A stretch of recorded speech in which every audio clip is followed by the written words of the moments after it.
it is time for a Shannon Reads Those Books book with The Adventures of Sherlock Holmes. Woohoo! This one's actually the 30th book as a part of the Those Books explorations, if you can believe it. I can't quite believe it. Um, yeah, I wrote a lot of these in 2016, and this was the last one that I read in 2016. I think I read 17, so more than half that I've read since I started this project in 2014. I read last year, so that's pretty nifty.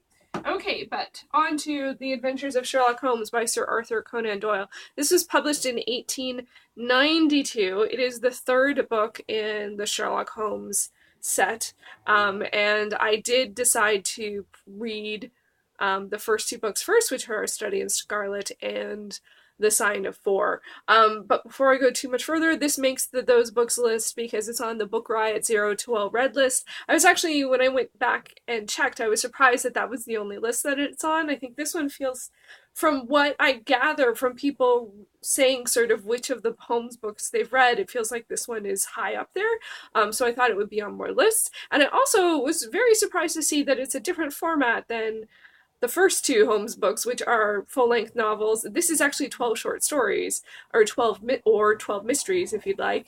And so that was kind of strange that it felt like it was more popular, more well-known, however, a different format. It's funny, though, because nowadays, you know, like when we have short, like Sherlock Holmes TV series and movies and stuff like that, having something that's broken down into smaller chunks, into smaller mysteries, makes a lot of sense. But, you know, it's just kind of funny when you put that all together. So, as I mentioned, I had read the previous two books, so this one was a little bit different than I anticipated. It wasn't what I expected. It was in because it was 12 stories, it made it a little bit easier to read because I could read like one a day, or say I'm going to get through 3 this week. Some of them are a bit longer, and because it is from 1892, the writing is a bit, for me, it's a bit, you know, it's dry. I'll be honest, it is dry. But I have been reading a lot of older works, reading this kind of stuff, reading Lovecraft, and some other titles has really sort of helped me be more able to understand and connect with older, you know, older style of writing. But overall, I would say I didn't enjoy it that much. I'm just not a mystery person. So you're like, why are you reading the Shannon? This one's actually a bit of a means to an end because I actually really want to read another Holmes book, which is on Those Books list, which is The Hound of the Baskervilles. So this one is really a means to that end. So, and I was also trying to work through reading more short stories, and I realized that going through one whole collection start to finish wasn't very enjoyable, so I was parsing it off, and I was reading like a story from this and a Lovecraft story and then another story from from another collection, and sort of going through a whole bunch of them, which made reading all of them get a bit longer. And actually this is the only of those that I finished.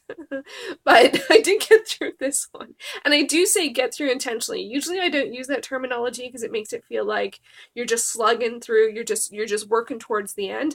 But in reality, I was like, there are things that I think the thing I enjoy most about these stories is actually the relationship between Watson and Holmes. I don't think that should come as a huge surprise. And I imagine it is what a lot of people do enjoy about these stories. I always get surprised that the perspective is actually from Watson's perspective.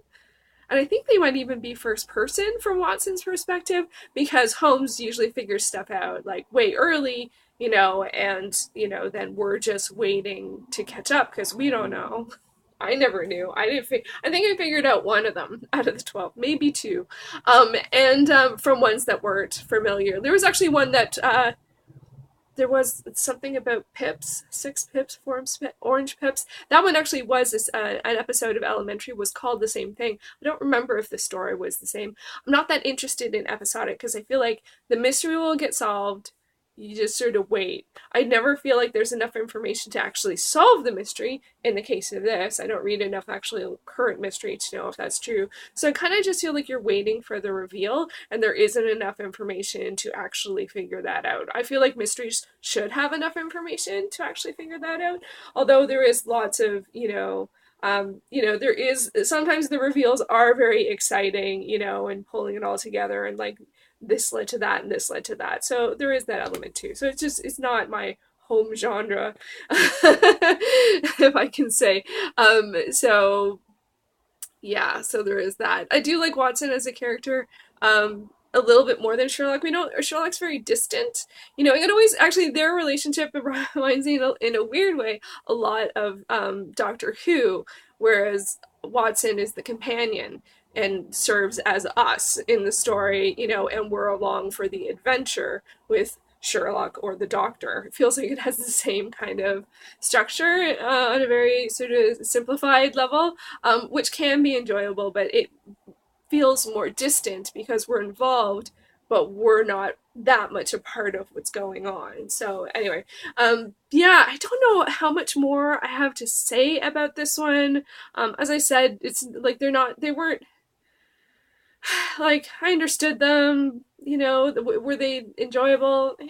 You know, to be honest, I don't even know if any of them stand out. I was just really just, you know, working towards the end again and again, and just wanted to get it done. And I think sometimes that's one of the challenges, especially when we're working towards any kind of deadline where you're, you know, for me, the really I want to enjoy what I'm doing. So you know, maybe I should have just DNF'd it and just said, you know, I really want to read Hand of the Baskervilles and like, you know, this I've had enough of this.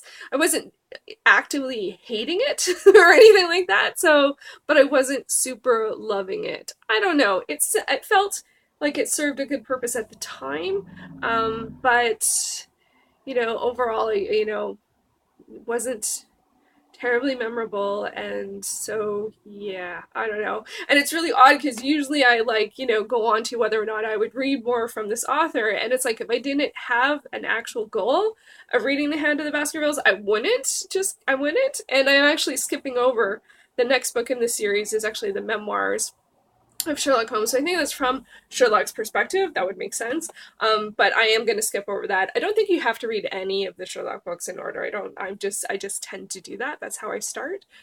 So I think I just will go to the Hound of the Baskervilles. So yeah, so that's why not really exciting review of the Adventures of Sherlock Holmes. I do think it's important to step outside your comfort zone, whether it's time, you know, period in which it's written or format in which it's written or the genre. For me, the mystery genre is not somewhere I go very often. I probably only read a couple a year.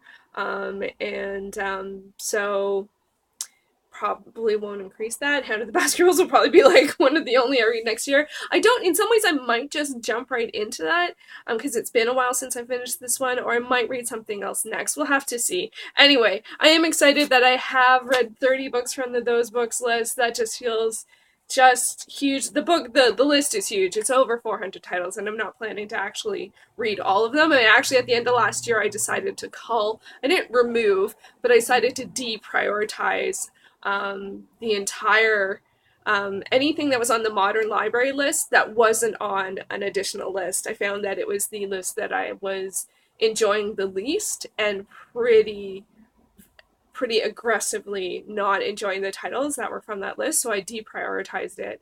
And you know, when there's a list of 400 titles, I think it's totally fine to sort of you know, move things around. I'm not going to get to all of them. So if you notice you're not enjoying something and you're reading it for enjoyment, it's okay to go on to the next thing. So I wonder what I will go on to next.